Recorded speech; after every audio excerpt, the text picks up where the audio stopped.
Hello and welcome to a brand new episode of InstacarSG, because today I'm actually in Singapore and I am reviewing this 2000 Lotus Elise S1.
All of you will be familiar with the Elise because despite its relatively young age, it's actually extremely legendary and iconic to the Lotus brand because it practically saved the brand. The idea of the Elise was first conceived in early mid-90s when Lotus was under the ownership of Italian businessman Romano Attioli.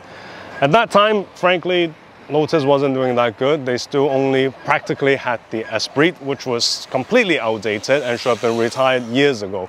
So under Attioli's management, they decided that the brand needed a new model to breathe a new life into it.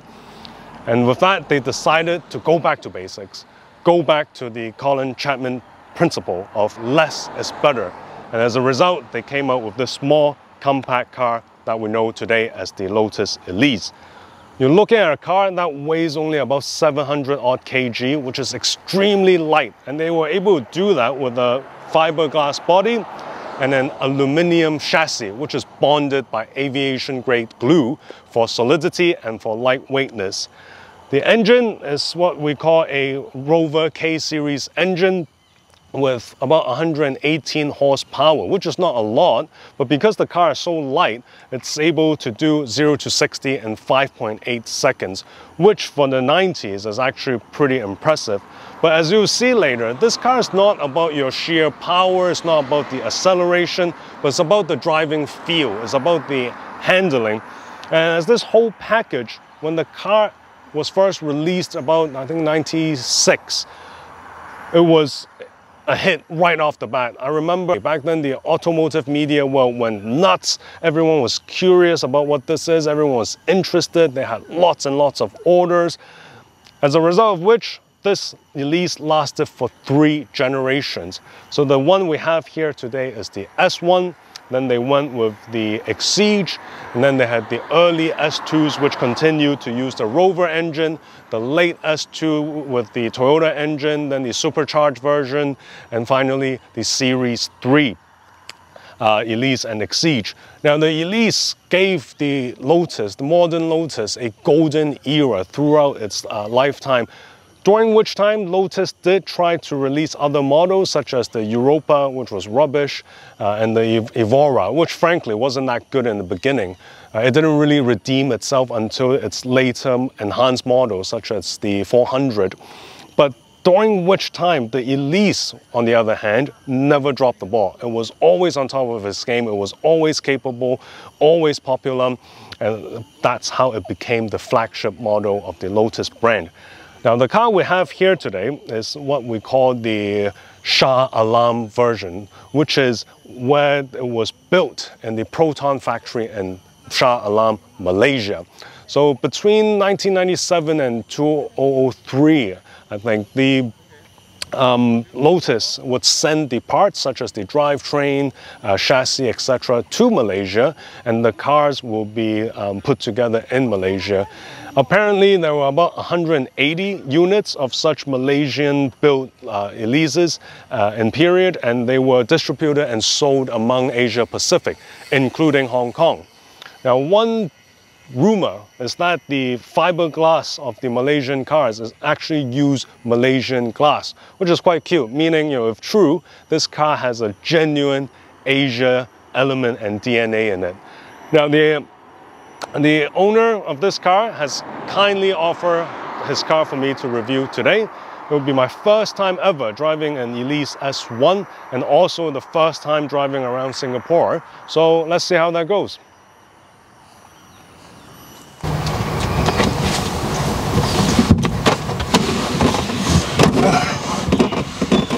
All right, now it's time we go for a drive. And it's always a pleasure to enter an Elise in a rather undignified fashion, but that's the part of the fun of the car. Actually, it's very good to be back into an Elise. Many of you may not know, but my longest time followers may know that I actually started with Lotuses. So back 10-12 years ago, when I first started working, I made stupid decisions to spend a lot of money on cars, and my first sports car was actually an S2 Elise, the one with the Toyota engine. After a few years, I upgraded to an S2 Exige 240S. So yeah, I actually do many people don't know, but I do have some Lotus experience, and because their interior is practically the same from all three generations, this actually feels very familiar. Sounds pretty solid and potent. Now immediately, first thing I have to mention is this car originally has, from what I read, has really bad AC, but the owner here has upgraded all the AC components, so it's actually been working very well. We have a very small steering wheel, which is pretty good feel and fits the car's size. Obviously very wide seals, hand winding, sorry about that, I'm already breaking this car. Hand winding windows. It's a 5-speed gearbox. Clutch feels reasonable.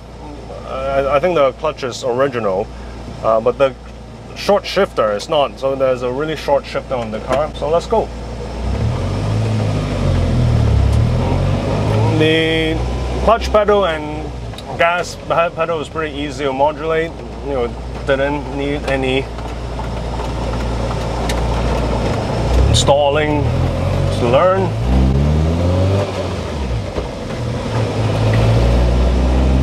So as mentioned, the S1 has what they call the Rover K-Series engine. It was only in the later versions of the S2 that they switched to Toyota engines.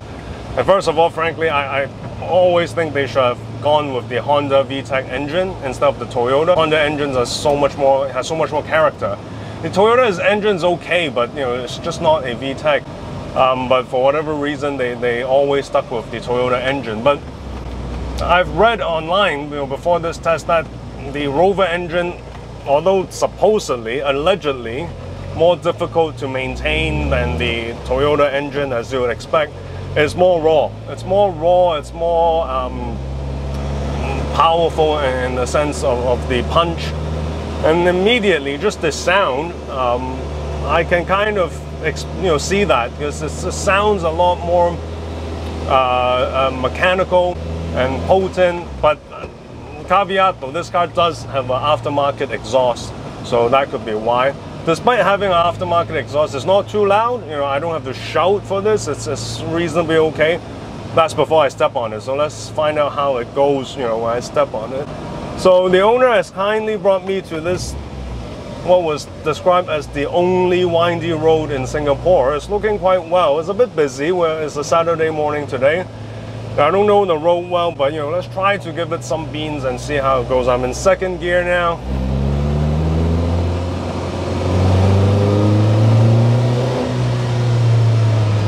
Brakes are good, as you would expect.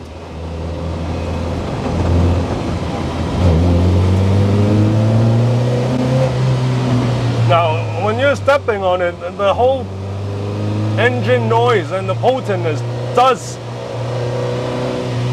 feel quite different from the Toyota engine memory that I have.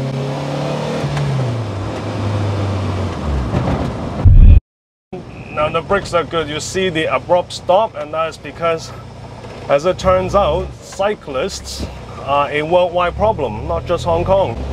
So we're early on Saturday morning and the road is already full of cyclists, and that's just life. I have to say, just from that 2 corners, stepping on it, my memory of the Toyota engine is a long time ago, but it feels a lot more torquey. The engine, at 2nd gear, 3rd gear, you step on it and you won't have that, wow, where's the power feel that you normally get from cars with lower capacity, lower horsepower. So far, the torque and the reaction of the pedal has been quite impressive.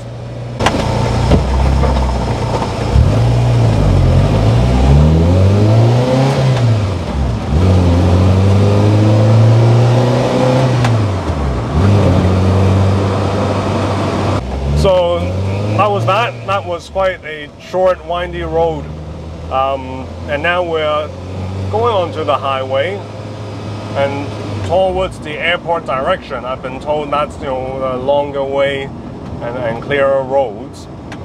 Now one thing with Singapore is the way their grids are designed. There are actually a lot of red lights, so going up on the highway would be preferable. All right, so let's give it some beans.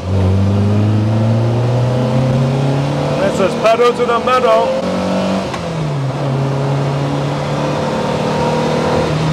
It sounds good and it's loud. Once you're on it, sounds torquey. It's not fast, it's not explosive, but it's more than enough power for a light car like this. And actually, surprisingly, when you're in the high rev, it does have that V-techy sound, this car.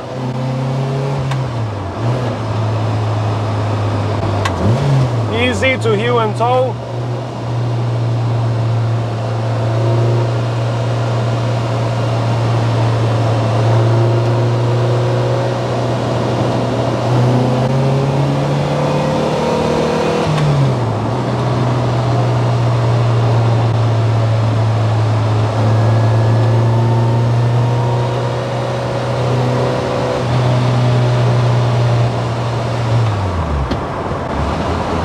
I've been told that was the safer stretch of road to step on it. As you can tell, it wasn't particularly long, but yes, this country, as we all know, is not known for driving much.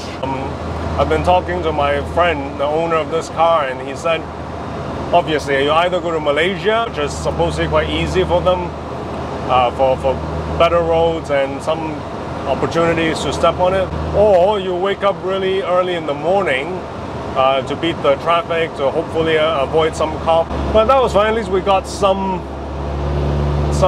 chance to step on it a bit. Again, it's not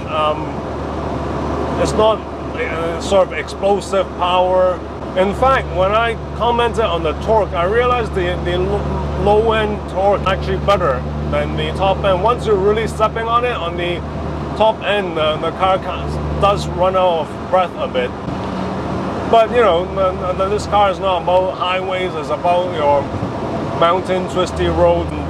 Fun factor is definitely up there.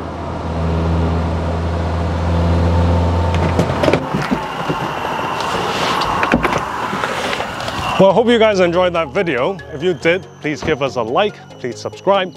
Please remember to click the bell button next to the subscribe button so you know when our next video will be. Thank you and have a good day. Signing off from Singapore.